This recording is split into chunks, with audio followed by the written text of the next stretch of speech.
Welcome to the Opportunity Podcast, where entrepreneurs come to learn from real buyers, sellers, and industry experts on the lesser-known growth opportunities to build their online business empires. We'll uncover tactics veteran online business entrepreneurs have used to build, buy, flip, and sell their way towards personal wealth. Sit back, grab a coffee, and get ready to uncover hidden growth secrets. The Opportunity Podcast starts now.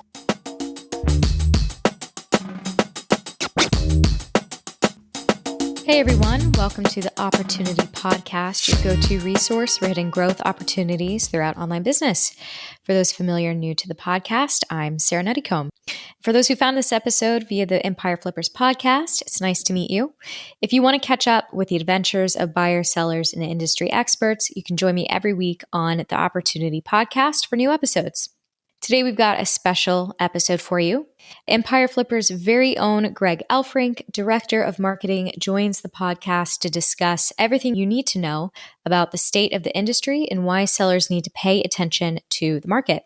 We cover everything from golden opportunities for sellers to take advantage of before the end of the year to how sellers can pivot in the midst of turmoil. Think supply chain crisis, everybody. So if you had exiting on your mind and needed a definitive look at your options to sell, you won't want to miss this episode. Let's get started.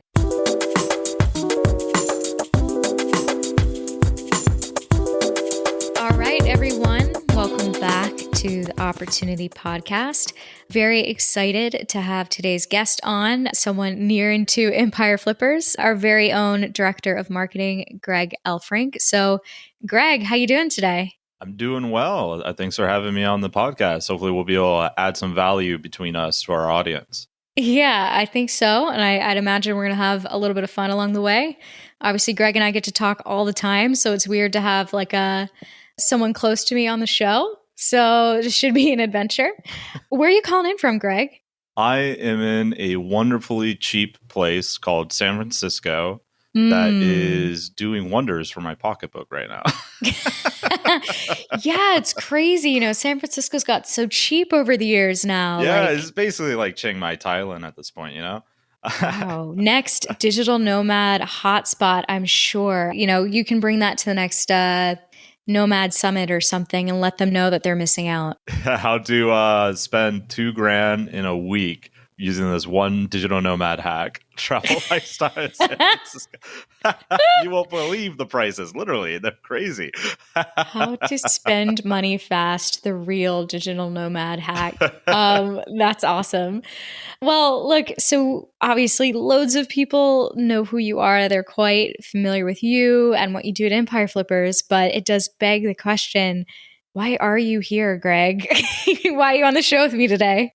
Well, the answer is very simple. I am going to hard sell everyone that listens to this podcast to sell their business with us today. And they're going to love it, and it's going to be great. And hopefully they actually do that. But hopefully I'll also provide some value if they don't do that. So it doesn't matter if they actually sell or not. But that's why I'm here, to bring the good news, so to speak, of whether you should sell right now or should wait a little bit longer. And I'm sure we'll get into both of those strategies. Both of them are a good strategy. But yeah, that's why I'm here, is to talk about the seller's market right now as we head into Q4, mid Q4. So awesome. Okay. So what you really just said is you're about to challenge sales and give them a run for their money and see how good of a salesperson you are at hard selling. I think that's what you just said. That's what I heard. So yes. I will make sure to send this over and be like, ooh, challenge accepted, guys. Okay, cool. Well, look, so before we get into it, watching your sales skills, tell me a little bit about what in the world has happened. As we know, online business, it's fast-paced, ever-changing, but walk me through what has happened in the industry over the past year and what kind of changes we've witnessed. Yeah, so the changes have been crazy. It's pretty nonstop. Anyone that's been paying attention knows that valuations have never been better than they are today. And that's really across the board, but especially in like Amazon FBA. And there's more money today in the marketplace than there's ever been before. Like just on our marketplace, right? I think we're at like $4.5 or $4.6 billion of verified liquidity. And that's like our buyers showing us, hey, I have this amount of money to spend on a business, right? And that doesn't include all the other crazy stuff, like all these aggregators literally raising hundreds of millions of dollars to go out and acquire FBA and e-commerce stores. So like most of those changes, probably most of our audience understands that. Some of the other changes is things, and I know we'll get into it, but things like the looming supply chain crisis that may or may not happen. And we can definitely, discuss the nuances of that. There's the new tax stuff that's come out, which we won't talk too much on, but because it's kind of already done. But it's just like there's so much stuff happening right now that if I was an entrepreneur looking to make an exit, like you could literally not ask for a better time. And we'll get into this too, I'm sure, but like Q4 especially is a very good time to sell right now. But yeah, so just a lot of different stuff happening right now. Yeah. So when you say that, it really sounds like, I kind of envision a fork in the road. When you talk about all those different things happening in the industry, it sounds like it go, say, one of two ways. It's like either a prime opportunity for some people or a difficult road in some senses. So, granted, I think we can talk a little bit more granular about some of the things, but just from a high level, walk me through some of the, the positives and negatives of the state of the industry for sellers. Yeah, the positives is there's so much competition. So this only really applies if you don't do a private sell, which I highly recommend sellers don't do. Obviously, I'm very biased. I work at Empire Flippers. I want you to use a broker, particularly us. But in general, if you do use a broker or at least create some kind of system to make the buyers compete for what you have, like it's never been a more filled buyer pool.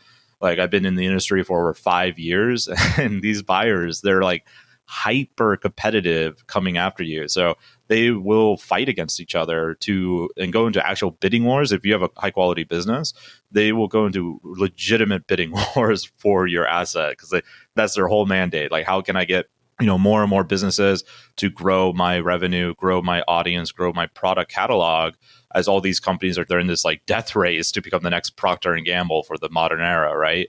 So that's crazy good stuff. Now, on the negative side, there isn't too much negative stuff on the sell side, except for, maybe if you're in a business that's declining or if you're right below $1 million, that could be a bit painful because that orphan range between $500,000 and $1 million still exists. So that's still a hard area to sell in. Though with that said, we are seeing some buyers start coming down as the competition above 7 figures is so heated to buy those $700,000 to $1 million prices too. So a lot of pros, not too much cons on selling. Obviously, you should only sell if it gets you closer to your personal business goal. Like all jokes aside, you should not sell if it doesn't get you significantly closer to some kind of personal business goal. But yeah, and we'll talk about whether someone should sell or should hold, I think, when we get into some of the issues that are coming down the pipe. Yeah, I'm glad you brought up the ability to sell your business right now and almost have it be a bidding war. I think that can't be played up enough. At least it should be communicated a bit more in the sense like sellers, hello, this is a prime opportunity for you. You have the chance to go to market if you have a good business, of course, and have, some of the best buyers out in the field take your business and run with it and be able to walk away with, potentially even more money in an earnout, especially if you've got a performance earnout, for example. These are just so many new and exciting things happening to sellers. And I think there might be some people who haven't either caught on or, I think you've talked about it before, Greg, the off-market fallacy of, look, why would I go with a broker if, I could save that commission money and go elsewhere privately? And it's like, well, you're missing out on that. You're missing out on that buyer competition. You might get undersold. It should be clear cut, but I think that's why I just wanted to add on that because look, it could sound like, hey, these are some biased people from a brokerage telling me that, but I just had somebody on the podcast last week, and it's an episode that'll go live here in a couple of weeks, basically say that they were floored, astounded by the amount of competition that came through for their business. And by working with us, they got an offer from the absolute, top tier FBA aggregator come through, get their business. They've been super happy with it, change their life, all those things. And he's like, I want to tell people about this because I know it sounds unbelievable, but I'm here and I'm living proof. And I'm like, well, it's exactly what we need sometimes. I think sometimes we need people to say it's not just me and Greg getting on the podcast Right. and It's not just Greg hard selling via the podcast. who now I'm coming and I feel like, yeah, I'm accidentally boosting you up in hard selling, but it is true. So it's more or less trying to look out for people and make sure that they get what they're worth, especially when you've got a lot of buyers out there hungry to get your business. Just to for someone out in our audience, maybe they don't know what we're talking about when it comes to the off-market fallacy. You probably put two and two together if you're listening, but just to explain that, because this is an actual strategy that buyers use, and it is a very good strategy to get a discounted deal. So if you're looking to sell your business, this is a really good thing to understand. So sellers in general don't want to pay a commission to a broker, right? They view like, well, if I go private, I can save that money and not have to pay a commission. And the logic makes sense on the surface until you go deeper. And buyers want you to believe this because their whole incentive is to buy your business for as low as possible. Like there's rare cases where that's not quite right, but in general, buyers are incentivized to get the best deal, which is usually the lowest price. And so they'll tell you like, yeah, don't go to a broker, don't pay that, 10, 15% or whatever it is. Come over to me, I will get it done right now, and they're behooved to make that seller move fast. So they'll often use like urgency and scarcity, like, hey, this deal is only going to be around for like 3 days, like take it or leave it. And if you got like $1 million offer, like, holy shit, I can be a millionaire in like 3 days. But right. Like, what do I do? Like, that's high stress. But that all plays into the off market fallacy because what the buyer wants is you to think, yes, I shouldn't pay a commission and I'll save more money if I go with you privately. But what was really happening is buyers trying to prevent you from going on to a marketplace like ours, where suddenly all their competition knows you're for sale. And now they're just one among many in this bidding war for you. So even with our commission, like you will be making way more money. Like I often talk about that story of an FBA entrepreneur we know. I know you know him as well, Sarah. He got a private offer for 1.4 million and he came to us and we're like, no, don't take that. Come with us. And he sold that same business for 2.1 million. He got like 1.8 upfront. So just in the upfront amount, he got like $400,000 more than the entirety of the original private offer, right? And that was a stressful position for him because that was one of those scarcity deals. Like, hey, this is only going to be here for, you got to make a decision next 72 hours, man. Like, oh my God. And you got a far better, superior offer by not buying into that narrative, that off-market fallacy narrative. Now, that doesn't work in every case. Obviously, there's caveats where private really does get you a better deal. I'm not saying like going private is always a bad move, but for any sellers out there thinking of selling, before you sign an LOI or whatever, once you do get an offer, you should just hit us up. I mean, we give you free advice whether you use us or not. So. And valuation, I think that's the thing that came to mind as you were saying that. It's like, well, by coming to us, he was able to, readjust and look at his valuation and obviously walk away with more. But I think so many people forget when you're going off market, odds are you're not really getting the full valuation for your business, at least not one that's probably not in the control of the buyer's hands, a buyer who is still trying to get you for a good deal. So you do need to come to somewhere a little bit less biased, a little bit more fair or in your interest, so on and so forth. No, I mean, all that is a great point, Greg. I did want to hit that up because it's so important. If we're talking about the market, and we're talking about what's available to sellers, we have to make that clear up front. Because I know next, I wanted to ask you about the issues. So before scaring anyone off, let's make sure that, well, it's not all scary, right? Because some of these can be just opportunities to pivot and do something else. But wanted to get in on supply chain issues because you mentioned that earlier. And I'm going to be honest, I was reading an article today and it was talking about this impending crisis. Well, not impending, we are in the midst of this crisis. And I was like, do I live under a rock? Because I don't feel like I've seen it. But then I thought about how I personally don't order very many things ever. Probably because of my nomad lifestyle, I feel like I never can order anything to anywhere.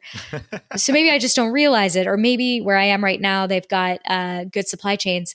But the more that I was reading about it and the more articles that have been cropping up, I'm like, oh man, we are in the midst of a crisis. And it doesn't seem like it's getting better anytime soon. I'm sure this is affecting a lot of people in our industry in a way that's much more personal. So, walk me through that because as we've, seen a lot of disruptions to, say e-commerce supply chain as a result of the pandemic and, say even recent Amazon inventory limits. I mean, do you think we've ridden out the worst? Are we headed into a breaking point potentially? So let's inject some fear into our audience, I guess. Fear, uncertainty, and Okay. doubt. This should go viral, right? The people love sharing things that are fearful. So this should be our most downloaded podcast. There we go. I think it will get worse. So like I said, I'm in San Francisco right now. I've been traveling around America for the last month or so, and of course, Mexico. But there are so many cargo ships, shipping containers, all that kind of stuff outside of the port of LA that are just like not moving. In China, same thing. Between COVID and just like the stop and start of the world, like trying to get back in shape, it's a process. It's not something that can be solved overnight. I mean, supply chain management is one of the most complex things in the modern world. And if something goes wrong somewhere in that chain, it compounds into a terrifying avalanche of bad things, right? So I think that the disruption in the e-commerce world, and not just e-commerce, but retail in general, will probably get worse before it gets better. Now, with that said, I'm not saying so doom and gloom, like everyone is absolutely screwed all the time. I think 3 to 4 years from now, the supply chain crisis of 2021, 2022 will be a blip on the radar, most likely. It will all be solved before that. So, if the supply chain thing is something that's scaring you, out there in audience land, don't let it scare you, but you should be cognizant of it, that it will probably get worse before it gets better. And there is nothing more terrifying for like an Amazon FBA seller selling a product that's highly reviewed, and suddenly they have no product and now they can't get it for months on end and all their rankings are screwed, right? And to further compound this, Amazon, they're trying to manage this too, right? This is a huge thing for Amazon. That's not a good thing. And so they've had to change the way they're doing stocking, inventory management. Like, how many FBA entrepreneurs have we talked to who have said, like, this is an absolute nightmare? Just the Amazon portion, not the greater supply chain portion of it. Like, I have a friend, he literally sold his FBA business because of this, because he's like, I am done with this. Oh, I mean, I can't imagine when you were talking about, having a best-selling product, you're going from that to, I can't fulfill my orders. Like, that's the stuff that keeps people up at night. I mean, the guest that I just had on last week that was talking about getting all the buyers in on his business, he was talking about one of the reasons that made him sell was this just feeling like he couldn't sleep at night. The business was going spectacularly well, but that is the shadow of success, is you can do so well, and then the sheer thought of it not going and progressing in the same way is enough to make the business kind of a miserable experience. So what do? You find a solution. Oh, 100%. Like, I should come up with another term for this, but I always call it the vicious hamster wheel of success, and I think it's especially prevalent in e-commerce. So, and only successful e-commerce entrepreneurs know this. Like, if you're an aspiring e-commerce entrepreneur, you're still thinking of like maybe the Lamborghinis or whatever, right? Once you're a successful e-commerce entrepreneur, you're thinking about shipping containers, not Lamborghinis anymore. Right.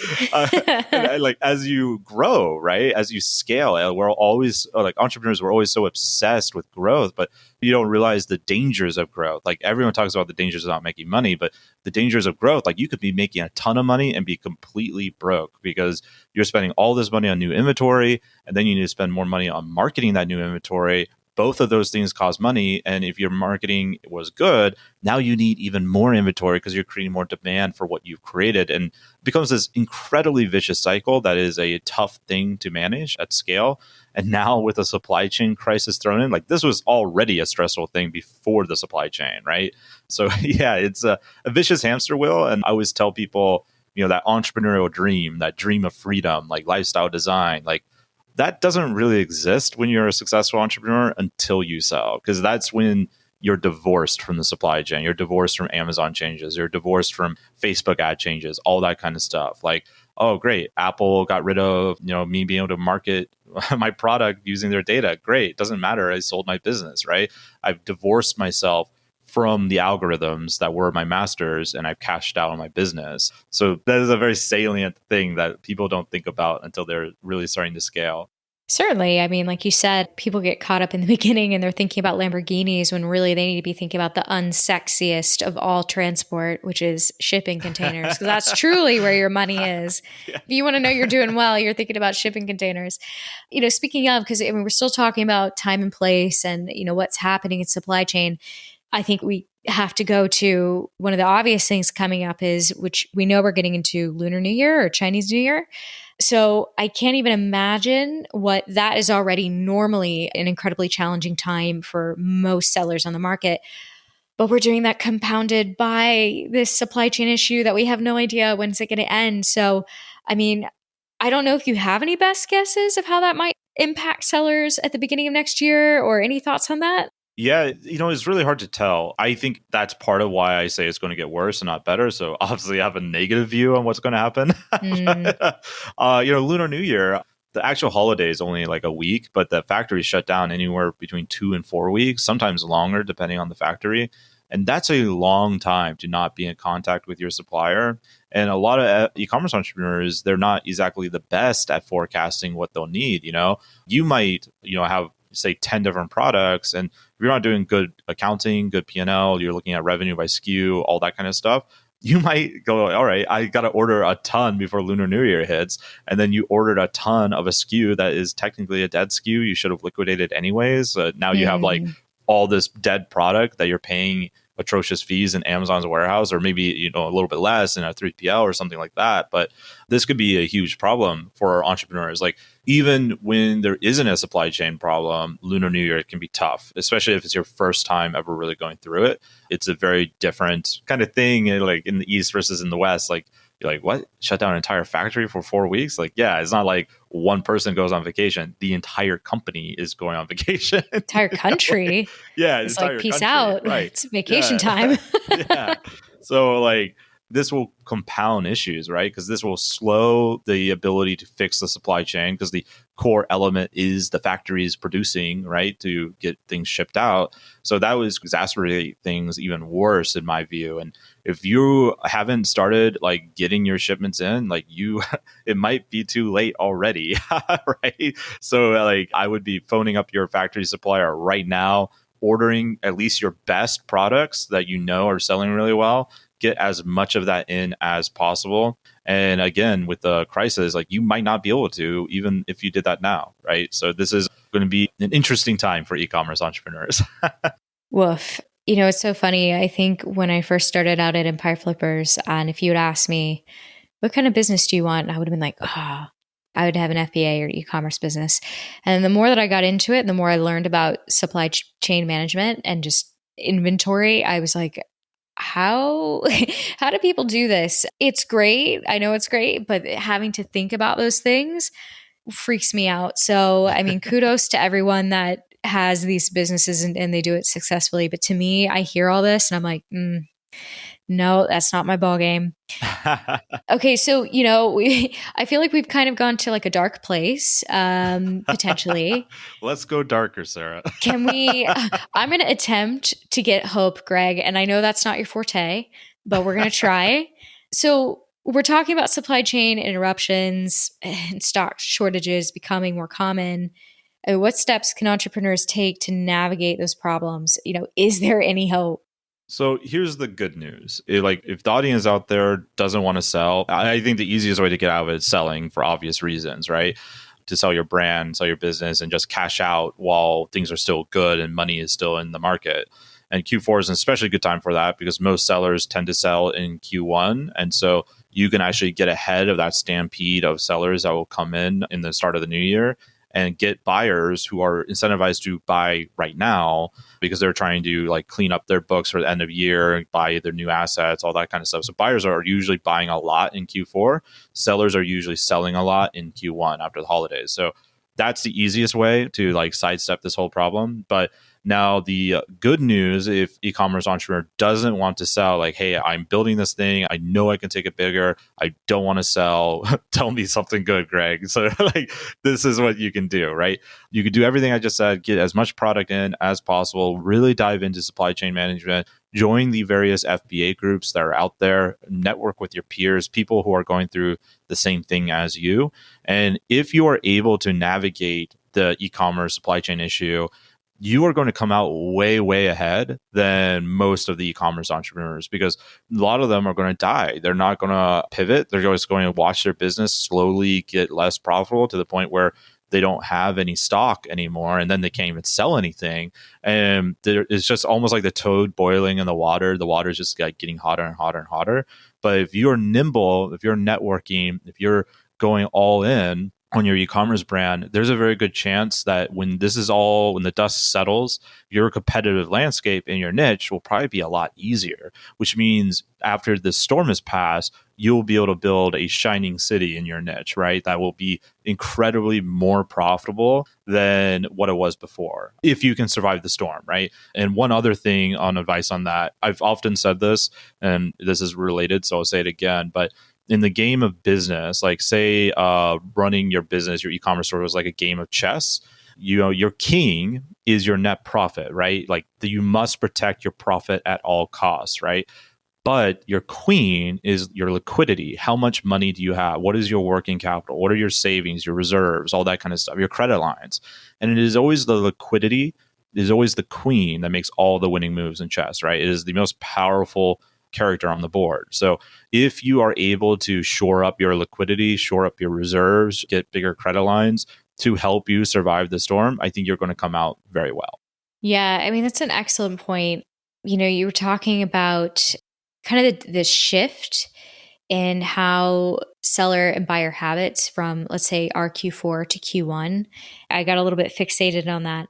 I was kind of wondering, as you give advice to sellers as to, why right now might be a good time to sell, I guess I'm trying to think on the flip side here, what's at stake for sellers if they wait for the right time? And I'm going to put right time here in quotes, right time to sell. We know right time in virtually anything in life is a little bit of a fallacy, but I'll open the floor to you on that one. Sure. So, I mean, look, I always tell people to sell their business based off if it's going to hit their personal business goals, which, I already said in here, but it's also important to understand the opportunity cost for waiting for the right time. So you got to ask yourself, like, let's say you're running a little FBA business with a valuation like, $300,000, something like that. Like you could sell that for $300K. Now that isn't going to get you to financial freedom, right? In most cases, it won't. At least you can go live in Chiang Mai for years on end on that, of course, but or San Francisco for a week, one of the two. But that's not going to get you to your freedom number. But what could $300,000 do in your pocket now? And if you didn't sell, could that $300K business say become $1 million business in say another 2-3 years, something like that, right? Now, what could you grow right now for $300K that could turn that $300K to say $800K in another 12-14 months? Like you could end up buying like say, $300K in your pocket, you could go buy a $150K business that probably has problems and fix it because you understand how to fix those problems, scale it quickly, and you have $150,000 of working capital to do that. Would that get you there faster versus growing this brand to a big vision, right? And there's no right answer here. Both answers are good, but you should ask yourself, like, you're with your skill level, with your vision, with your knowledge, would $300,000 outpace, like $300,000 in your pocket right now, outpace the possible growth or if you just kept your brand? And if the answer is yes, you should consider selling that, right? The answer is no, then you should keep growing your business because you have a big vision for what the product can be or what the brand can become, all that kind of stuff. So those are the kind of questions I would challenge entrepreneurs to ask themselves. And I'll put one last thing on that is I always tell entrepreneurs, don't fall in love with your brand, fall in love with your business model, because that's going to make you a far more effective entrepreneur, whether you sell or keep the business anyways. And if you do sell, and you're in love with the business model and not the brand, you're going to be pretty enthusiastic when you buy a business already making money or start a new one from scratch, right? So those are the questions I would ask myself. Which way gets me to where I want to go faster? $300K in my pocket now, or save it up for a rainy day? And just know if you're one of the, you're going hold the business, something can come and change that whole paradigm for you. I had a friend, he had a business that I think was probably worth about $600,000. And he didn't want to sell it because he knew if he changed over like these certain kind of SEO links from PBN links to white hat links, so not e-commerce guy, he was a content guy. If he changed that over, he would be able to sell it for an extra, I think it was like an extra 50 or 80 grand or something like that, right? So he spent 4 months changing out those links because you can't just change them all at once, right? You have to do it slowly. And during that 4 months, there was a Google algorithm update completely out of his control, right? And it slashed that business. Instead of selling it for that amount, he ended up selling it for like, I think $250,000 or $280,000. So he waited for that extra 80K. And by waiting, he lost like over 300,000. Yeah, I mean, I definitely got a follow-up question. We're talking about the internet gods, if you will. I mean, that's the quite internet gods. The internet gods. It's a very good example. But what you were saying earlier about, when you're thinking in the vein of how will this get me to where I want to go? Is the path that I'm on really going to help me reach some of my deeper goals, my life goals, etc.?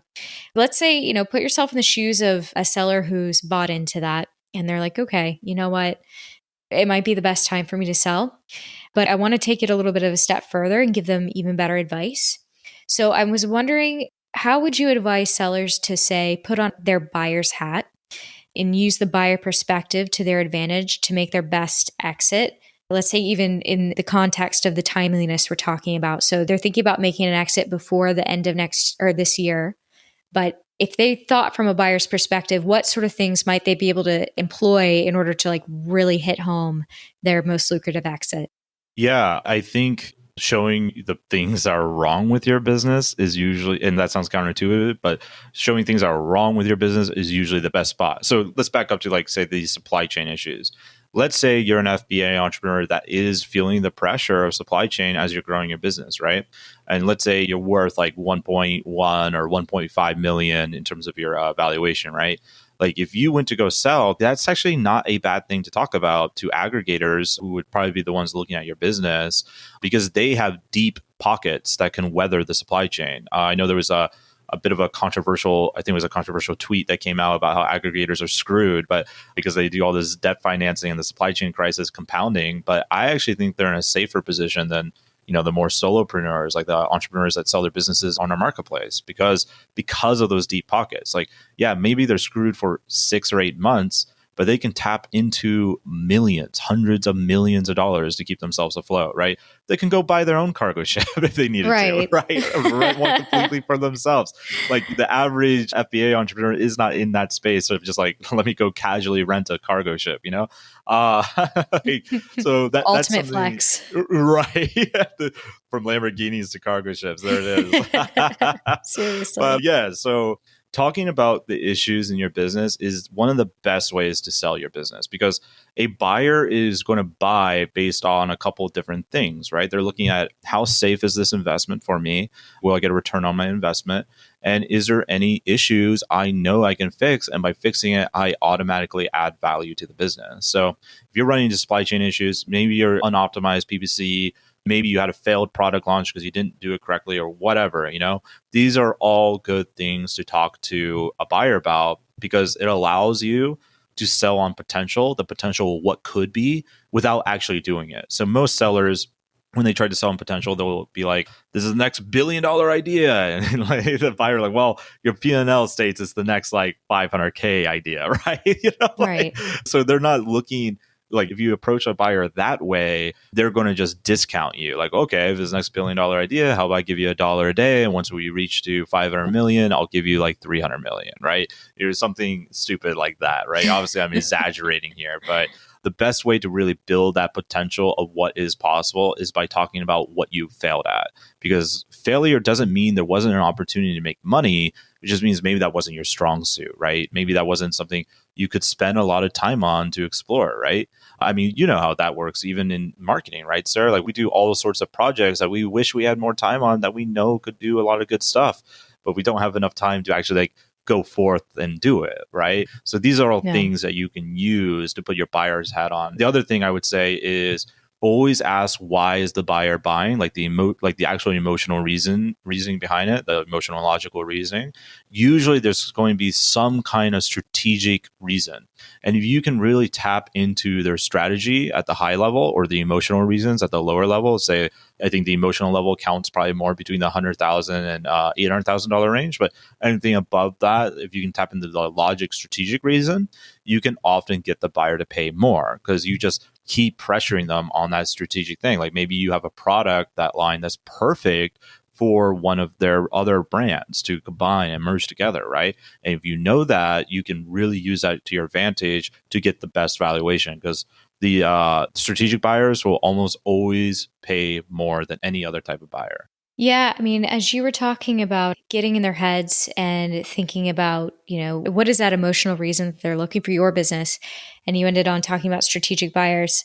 I couldn't help but think about, as we talked about at the beginning of the interview, this idea of it's been the season of the seller. And it's something, people listening to this podcast or, if you've been around our blog, you would have heard about it. But it's an incredibly competitive market for buyers. And, you're in a prime position as a seller, but sometimes that means if you almost have to put yourself in their shoes and go, okay, they're at a slight almost disadvantage. They're up against a lot of other buyers right now, a lot of other good buyers, especially if you're in the sort of category of somebody that could qualify to get an aggregator in the room. Like you're in a pretty sweet spot as a seller. However, it might take understanding what it is that they are really looking for, what it is that would be a cornerstone asset for them because they've got investors to please at the end of the day. Would your business really be the one that moves the needle for them? And I think to your point about, positioning your weaknesses as an opportunity for them to get them in the room, it's like, okay, if you're in a particular niche or category that that aggregator is been working in quite deeply and they're looking specifically for you, like actually being able to meet them where they are, position your weaknesses as strengths and opportunities for them, like you said, Greg, and then going, look, I know that my business could be the type of business that is going to move the needle for your portfolio. I understand that you've got a lot at stake. You're making a lot of investments at the moment, but X, Y, and Z, here you go.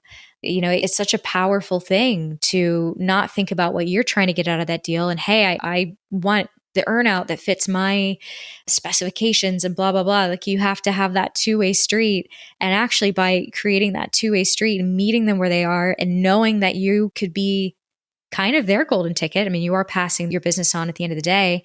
You're probably going to walk away with a better deal for that. I think, again, it's these things that feel a little bit counterintuitive, putting yourself in the shoes of the other person, but it can be some of the most powerful assets you could possibly use. Oh, 100%. I often joke that, us entrepreneurs in general, we all understand copywriting to a certain degree because we're usually doing marketing to some kind of extent in our own business. And it's funny, like when you go to sell a business, a lot of times the entrepreneur who's bought all these copywriting courses on how to get better converting ad copy or whatever, and all of those courses talk about this, like get into your buyer persona's mind, right? Your customer avatar, all that kind of stuff, like what's their pains and fears and pleasures, all that kind of stuff, their desires, right? How do you tap into that? But the moment an entrepreneur goes and sells their business, it's kind of like they take their copywriter hat off and throw it in the trash and light the trash can on fire. Yeah. Like they don't, like, what are you doing? Like the buyer is your customer now. The person who's about to give you $3 million for your business should be pretty important to get into their mindset, right? Like this is your most important customer avatar because selling a business is a highlight event in your life. You don't do that every day, right? And most of your net worth is probably tied up into your business if you're like most entrepreneurs. So I'm just always amazed that sellers do like, let's take a step back or don't take a step back to just consider what the buyer's motivations, their true motivations are, right? Like it's easy to say because they want to make more money. But if you dig a little bit deeper in there, you can find the real motivation and you'll often get a much, much better deal. And by tapping into that, the partnership between you and the buyer, especially at a higher level, there is often more collaborative when you do a transaction like this, will just be better. You're going to have a better relationship because the buyer knows you know where they're coming from. You're on the same page. So it feels more like a partnership. Yeah, 100%. It's funny. Yeah. Like you're saying, it's like throw caution to the wind. I don't need to treat you like my customer anymore. And it's like, no, I mean, they're literally the most important one. There's a lot of money on the line. This is the thing that's going to change your life at the end of the day. So don't give up now. I did want to go back to an earlier topic, one of my favorite ones, because it just allows me to say internet gods, but I love talking about the internet gods. It's one of my favorite things. So one of my favorite internet gods, I mean, mainly I think we're divided between two. We're talking about Google and we're talking about Amazon.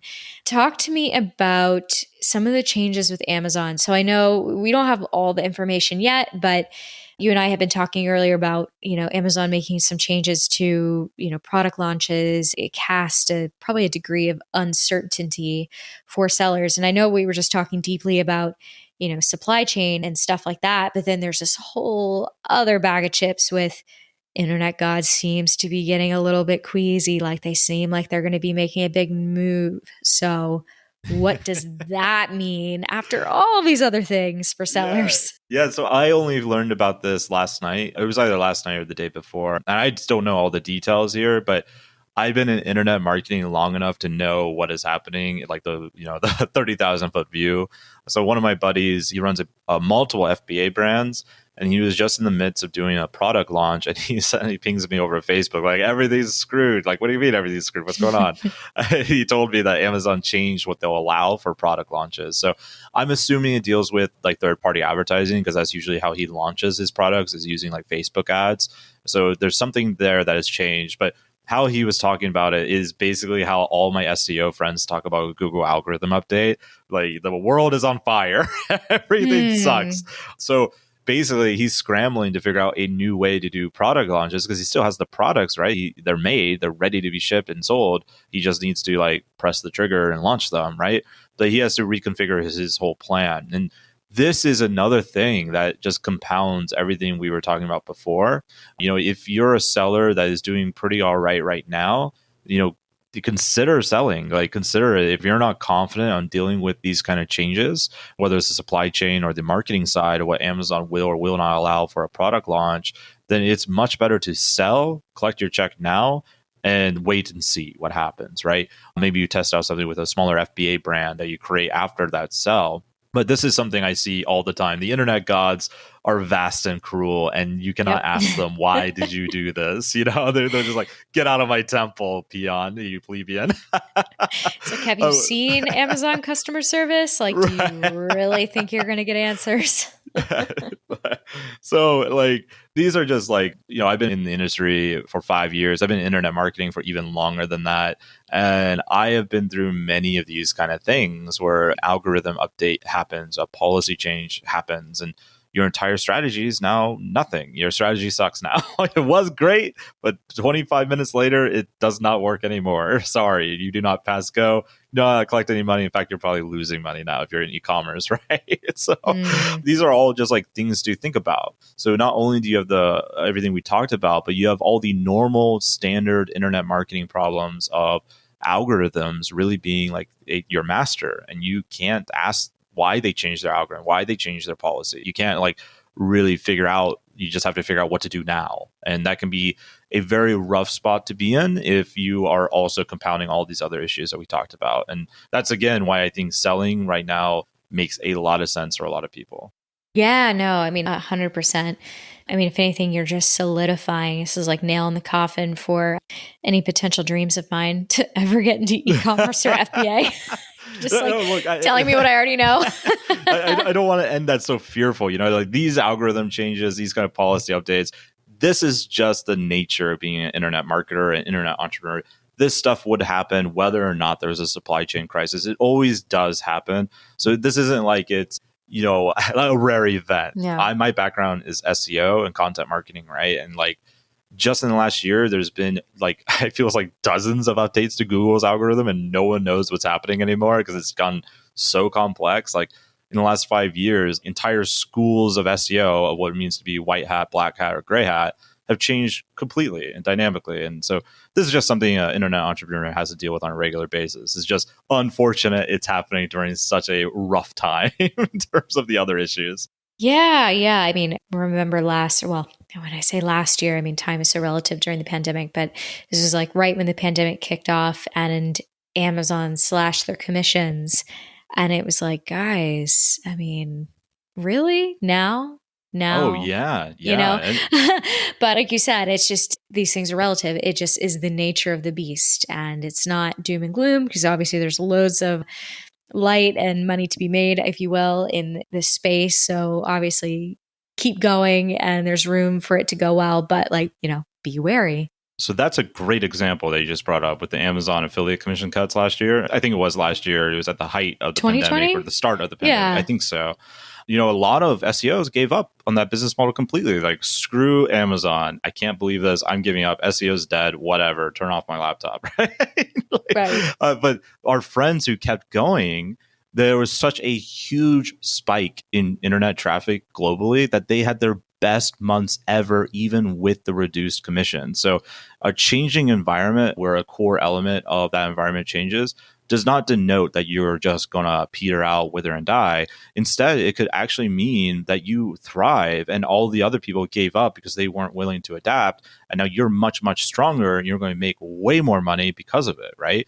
So that's a great, like, small microcosm example. What I mean, like, if you're able to adapt and to pivot and you're confident, like, you're probably going to be all right. You're probably going to come out stronger for it and probably make more money than your competitors who gave up, right? Yeah, no, absolutely. Yeah, it's funny because we just had, it was Sushi Nizudom on the show, and she kind of faced the same thing when she bought a YouTube channel from us. And, she bought this new business, and all of a sudden Amazon commissions slashed. It was not looking super hopeful for her. But then, because of people back home, like you said, business skyrocketed, and now she's 10x the business, less than 2 years after buying it. So there is something to be said about the people who are brave enough to stick through it and go, okay, I don't have all the answers yet, but I commit to the business. I commit to growing it no matter what. And then it totally worked in their benefit. So I think of all the doom and gloom that we've gotten into in the episode, there is something to be said about looking for the silver linings, which I hope that people took from this as well. Yeah, it's always double-sided. Whenever there's a threat, there's also an opportunity Yep. hidden within the threat, right? Absolutely. We've talked a lot about like the market and where it is now. And, I'm curious, I don't know if we've really positioned it this way, but can you just take me through just what's really unique about this point in time? I mean, if you were to come on last year, year before, years before, and talk about why a seller should sell, what is it now that is really kind of unique or sets it apart from any of those other times? Sure. I've definitely hinted at some of those, but like I mentioned, there's more money in the marketplace than ever. And it's not just aggregators. Like, obviously they make up a big portion of it, but I think sometimes people get aggregator fatigue where they think that's like the only person willing to buy their business. But no, we actually sell way more businesses to non-aggregators, right? Like, Right. of all different sizes and ranges. And right now, there's never been a larger group of more diverse buyers than ever. Between the aggregators, between commercial real estate investors coming in, between Main Street brick and mortar entrepreneurs are like, hey, this pandemic really killed my business. Let's find something else, buying up these businesses, and just investors from more of a 9-to-5 background, right? So there are so many buyers right now, and in general, buyers tend to buy a lot during Q4, like I mentioned. So you can take advantage of the most moneyed up acquisition market that we've ever seen by selling in Q4 specifically. Now, that pool will still be there in Q1. I'm not saying like that's going away in Q1 unless another black swan event happens, which could happen, I guess, but I think it's unlikely. But the cool thing is you get to basically stand out by selling in Q4 while the holiday season is happening, so people can cash in on the high season right away with your business. And then the afterglow effect, obviously in Q1, usually there's some good sales that trails into that too. And you get to take advantage of all of that if you sell right now in Q4. So those are just like some of the advantages. Like, plus valuation has never been higher. It's just a very good market to be a seller right now. No, I mean, I'm glad. I know that you hinted at some of those things earlier, but I think it's worth bringing it all full circle after everything we talked about, especially kind of getting into the nuts and bolts of some of the difficulties, we're facing at the moment. It's good to look back as we were ending on silver linings and go, okay, but here's the silver lining. Remember, in the midst of all that, there's an option. You are not stuck, if you will. Probably feel stuck. Your ships might be stuck. Doesn't mean your business has to be stuck, if that's where you find yourself as like an FBA or e-commerce seller. So look, Greg, I know this is an impossible question, but I will ask anyway. If you had a crystal ball and you were to make a prediction for me about 2022 and, could think about emerging trends that sellers should be aware of, what would you say? What's your best guess? Yeah, well, I think the world is recovering from a pretty nasty wound, right? With everything that's been happening with the pandemic, I think we are definitely over halfway through, which I know depresses some of my friends. I went on this like weird pandemic rabbit hole where I mentioned like they last about 4 years. So like, well, we're about 2 years in, so we're definitely halfway through. Again, this Like, is why I said hope is not your forte. I was like, okay, rein him in. Hey, downward slope. We're on the downward slope. But yeah, I think the world is in a interesting spot. People are recovering from a pretty traumatic 2020 and mostly traumatic 2021. With that said, I'm pretty hopeful on what's happening. Like, if you look at, especially for people in our space who are e-commerce entrepreneurs and digital entrepreneurs in general, like the future looks extremely bright. In the last 2 years, e-commerce was predicted to do in like 15 years. Like 2020, we did a decade's worth of work that the trends were already going towards, but now they sped up dramatically as nations shopped online, as people went more digital. Like my mom, she's an older person that never like barely knows how to use her iPhone, right? And I love her to death, but I hate it when she asks me how to use her iPhone. I don't know how to unlock this thing, You and all of our other parents as well. Yeah, she orders everything online. She gets her groceries from Costco. They drop it off at her door. Like that service is probably never going away. Even after COVID is long in the shadows of history, that service is probably here to stay. And she absolutely loves it. Like she doesn't want to go to the grocery store, right? People never would have shopped online are now shopping online. They're discovering e-commerce. Like this is so much more convenient. So in terms of the opportunity, I think it has never been better to be a digital entrepreneur than right now. Like, yes, there's a lot of storms, a lot of weather, a lot of scary weather heading our way, but that's all very short term.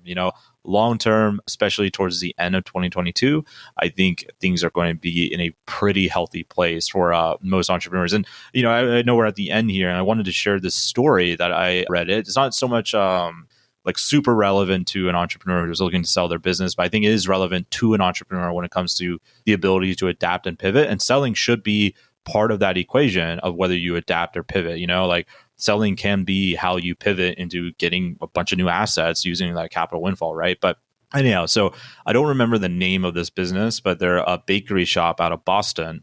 And their main way they were making money before the pandemic was basically corporate events where they would, give their baked goods to the corporate events, and the corporations would rent like lunch baskets from them and stuff like that, right? So during the pandemic, you can probably see why this was a big problem. Yeah. Right? Like no one's in the office, no one's coming into the bakery, they're screwed. And most bakeries would have shut down. But what they did is they decided to pivot. They got a Shopify store. They turned their bakery into a Shopify store that was locally targeting the Boston market. They sent out a bunch of postcards to their corporations that were buying the baked goods from them. And the corporations decided, you know what? We're going to start sending baked goods to our employees at their home because they're all working from home. Give them a treat to like enjoy, So they started doing that instead. And because of the local market was so fractured in terms of good internet marketing, this owner, she was able to just go crazy with her baked goods of making like crazy cakes for people, all sorts of stuff. And to the point where there was like a meme that came out of it somehow in the local Boston market, and she decided to turn that into a shirt and got it like done on Teespring or whatever, and started selling those through her Shopify store too, and became like one of her best selling products. This shirt about the meme about the digital cake lady, and she crushed it. Most entrepreneurs, or well, not most entrepreneurs, but most people would have thought this is an impossible storm to weather. But if you think creatively, it's not. You can get through any of the stuff that's happening and get to that other side. And selling can be part of how you do that for sure. It's definitely one strategy. So hopefully that is a silver lining enough to atone for my sins of treading in the fearful waters. No, it's such a powerful point. I think it's so easy to forget that we're in the midst of a revolution that happened faster than imaginable. I think what you said about e-commerce being in a place that we thought it would arrive to in 15 years, and we're in it. We have drastically changed the buying habits of the people that we thought were the most impossible to change, our parents and their parents. It just, It's great. I mean, it came at the cost of, kind of a very terrible time. But at the same time, if you were in that industry, don't forget, despite whatever hardships you faced in the past 2 years, it's still like kind of the right place, right time to be in the industry and looking for those creative opportunities, like you're saying, because if you are the person that is able to pivot and go after them, you're already so many steps ahead than the competition.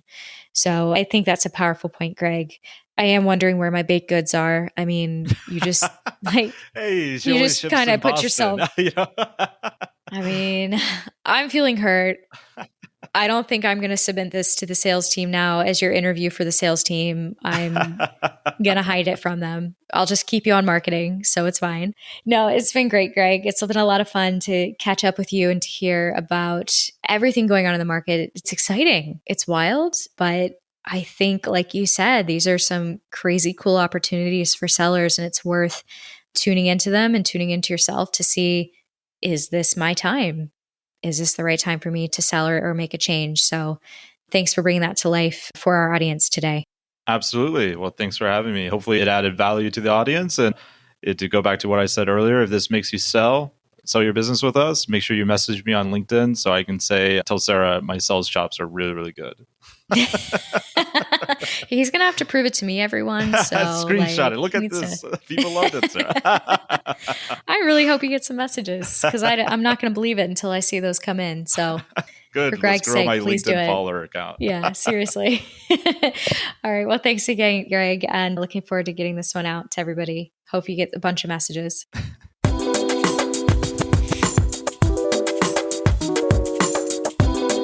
Hey guys, thanks for tuning in. I hope you've walked away with a bit of new insight that'll help you in your digital entrepreneurship journey. If you enjoyed this episode and you'd like us to help support the podcast, please share it with others, post about it on social media, or leave a rating and review. To learn more about businesses available for sale at Empire Flippers, click the link in the description or visit empireflippers.com/marketplace. Thanks again, and I'll see you next time.